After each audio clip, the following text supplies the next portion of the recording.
Hi everyone, this video is about how the headlight system works in Ola S1 Pro. As you can see, this is the button for switching the modes of the headlight. In the status bar you can see no indication of headlights.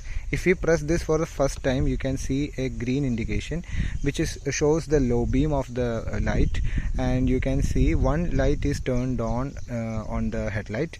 And if we press for the second time, you can see it turn to blue, which is the high beam. That means two lights are turned on. And if we want the surrounding light, that is the halo lamp, to turn on, you have to keep pressing for 3 seconds, and you can see the halo lamp indication over here.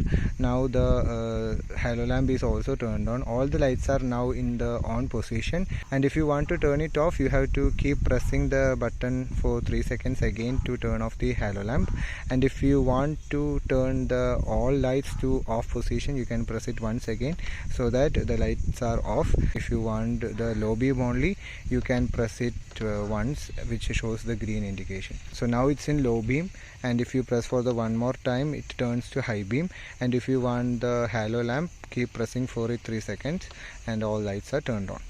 I hope it's clear for you. If you feel the video is helpful for you, please like it and keep supporting the channel. More videos are coming related to Ola electric scooter, so please do subscribe the channel if you liked it, and let's see in the next video. Bye.